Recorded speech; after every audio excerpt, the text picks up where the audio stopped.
One of the fundamental laws in the Torah is that to honor your father and your mother, and which is in Hebrew is kivod av v'ed. It's one of the Ten Commandments. So it's like right up there in the summary section. And in the two places in the Torah, when there's a slight difference in the way the Torah tells us this halacha, it says when it says in Shmos, which is the Exodus, it says honor your father and your mother that your days may be long. When it comes later on in the parsha, which was Grandpa's passing last parsha, he says only, and which also was my bar mitzvah parsha, but I don't think those are related.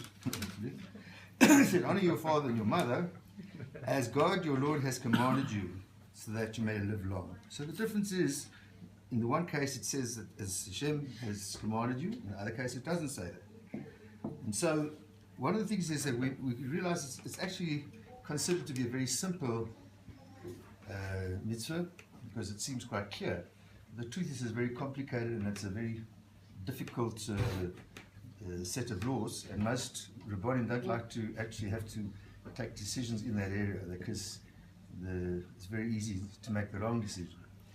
But one would have thought perhaps to say, look, logically, and who ever heard of a Jew being logical, he says that you'd think that, look, my parents brought me up, and they must have spent I don't know how many $100,000 on my schooling and on my clothes and on everything else that I had. And while Shelley and I are not against this aspect of it, one might feel that one should repay it, as one would have a feeling of gratitude and want to repay other people. But the Torah says it's not like that, because we see that even in a time where the parents did not have that kind of cost. For instance, when we lived in the desert and we traveled there for 40 years, there was no question that it was the easiest time up to that stage anyway for bringing up children, because there was nothing to worry about with food. The manna used to come, and they didn't have to look for clothes because the clothes grew on the children. As far as I know, no orthodontist yet, so that they didn't have that kind of treatment to worry about. And but nevertheless, they had the commandment to honor the parents. So therefore, it's probably not just a financial thing.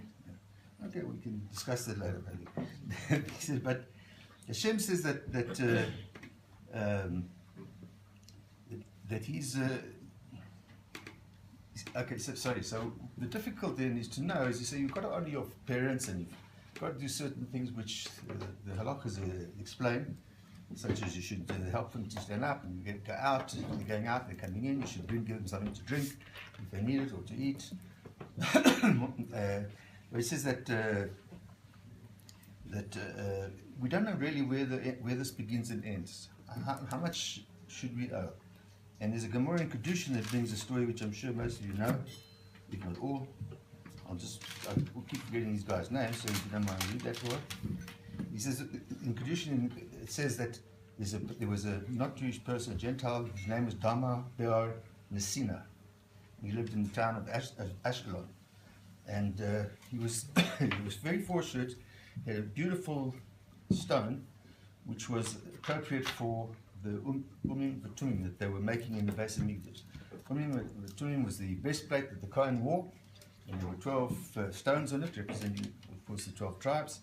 And the Kohanim knew, well, not everyone, but certainly Kohen Gadol, they knew how to interpret what this stone would tell them, because if they would be asked a question, it would light up and they'd know what the answer was. Anyway, so it was a very valuable item for us from a religious point of view and for a practical point of view, and also it was a mitzvah. And when they came to this person's house, they heard about that he had this particular stone. Each stone was a different stone. They weren't all the same kind. It wasn't clipped in the rocks even. And they said to Dama Bob Nasina, they said to him, look, we understand you have this stone. Could we have a look at it? We'd like to buy it from you. And they named a very large price. So he went to get the key, and he saw that his father was sleeping on a pillow during the day, and underneath the pillow was the key of the safe. So he said to the deputation that come, he said, look, I can't sell you the stone, my father's sleeping. I'm not allowed to wake him. And there's a hum and ah, but meantime, the deputation then left. Why they left, I don't know. It's quite hard to understand. We thought they'd sit down and have a cup of tea and wait. Anyway, that was what happened. So you have to see, you see there in that example, the person's turning away an enormous amount of money to honor his father. But when what happened is that about a year or so later, he was blessed in the same Nasina family were blessed to have a red heifer born in their herd. Now, red heifer had to be perfect in so many ways; it was incredible. And the red heifers had a job that when it was shechted, the carcass was burnt, and the ashes. Thank you. The ashes were used to help purify people who'd been in contact with the dead, or various other things that came up. So it was to us also very valuable. I think there were only one, or perhaps two, since the time of Moses. So they were very rare to find, and we didn't exactly use a whole one a year.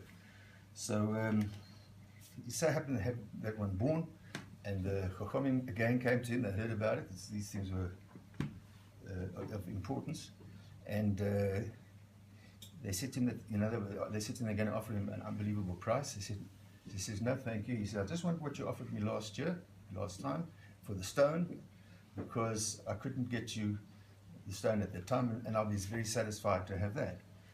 So we see that there's a wonderful reward, I suppose, and he could have made a lot more. So you really can see from this that he was a very special person. But at the same time, the story is not being brought so that we can learn halachas and dimensions from non-Jewish people, from Gentiles. We've got our own sources.